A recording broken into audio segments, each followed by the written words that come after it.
Welcome back to Simple Truth. We're in the book of 1 Samuel, just finished 1 Samuel 18, and we're on to 1 Samuel 19 as we're looking at some of the things about David's life, going through this kind of verse by verse and just saying this is why David is a man after God's own heart, right?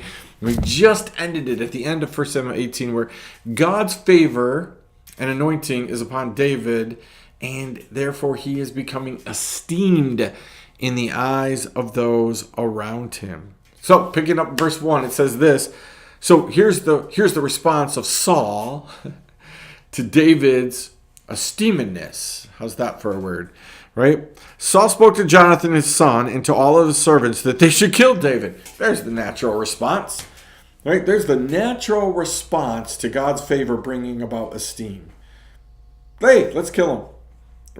We know that's the natural response because that's what the Pharisees, Sadducees, teachers of the law were worried about with Jesus. He's going to get too big. Let's get rid of him. Right? But I bet you have been in conversations like that. Sitting around with a bunch of other people and somebody brings up, hey, this person did a really good job. Like, oh, this person's doing a great job here. And immediately somebody's like, well, you don't know the whole story. You don't know what's really going behind the scenes. You don't know what they're really doing. You don't know, you don't know, you don't know. Isn't it funny that trying to kill somebody usually starts with you don't know. You don't know the whole story about this country, this person, this town, this city, this program, this ministry. You don't know the whole thing, right? Wow. Is it crazy that an excuse for killing is you don't know, right? So Saul sees what's going on, and again, rather than in any way, shape, or form repenting, turning to God and saying, whatever I can do to help, Lord, he just keeps doubling down and doubling down. He tries to have the Philistines kill David. Now he's talking to Jonathan and all of his servants. Hey, y'all need to kill David. like imagine that. You can, because you've probably had it happen to you or you've seen it happen, right? Again, it's not just killing in military mind with fighting. Sometimes it's killing in words. Let's bury this person. Let's get them so caught up in controversy they can't get out. Right? Let's kill him.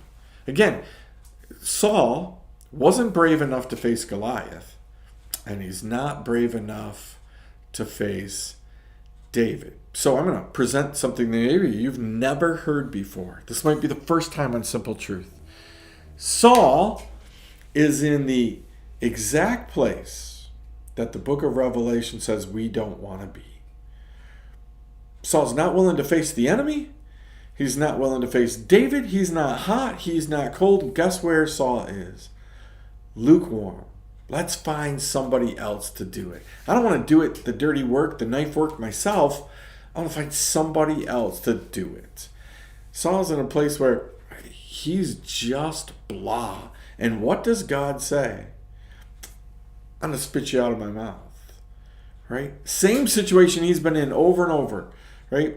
I was worried about the guys and the sacrifices. So I decided I would sacrifice myself. But hey, we saved the best for you and all of this stuff. Right? He's just constantly finding himself in the middle of lukewarmness. I'm not brave enough to do this. Not brave enough to do this. I'm just going to sit here. Right? It's not until the evil spirit drives him nuts that he actually is brave enough to try to do something, right? Again, I want you to grasp the way the enemy works. The enemy is very sly, right? He loves his resources. He loves his people. If he can get you to do his dirty work, he's going to do it rather than him having to come up against God himself, right? He wants this process, right? Division starts in the church this way. People talking about that, hey, we should really get rid of this person. They're not really good for us.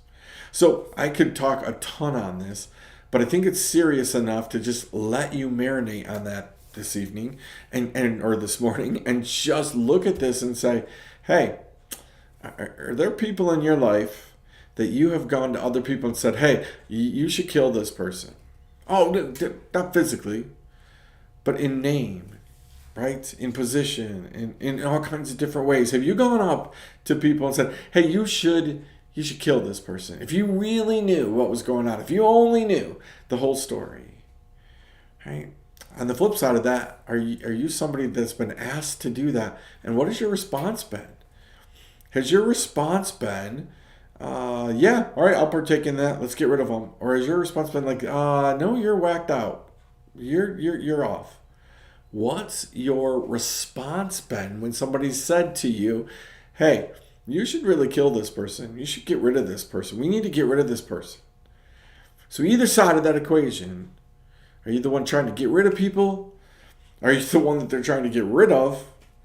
Or are you the person that somebody's come up and saying like, hey, you should do this? Is somebody trying to sway you to not love somebody else well? Lots of stuff to unpack in that. I pray you think about it. You can put yourself in there because you are there. You're somewhere there, right? You're one of those three things. Either you're the one being told, hey, we should kill this person. You're the one saying, let's kill this person. Or you're the one that they're trying to kill. But you're in this story.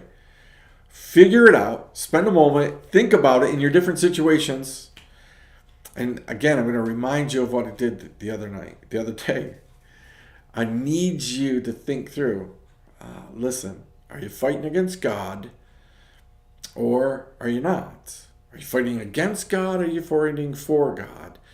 You're on there. One or the other. God only likes hot or cold. He's not really big on the whole lukewarm thing. So he isn't creating this gray area where we're like, I don't know, it's kind of sometimes for, sometimes that. No, you're either for or you're against. That's it. We'll see you next time. Simple truth.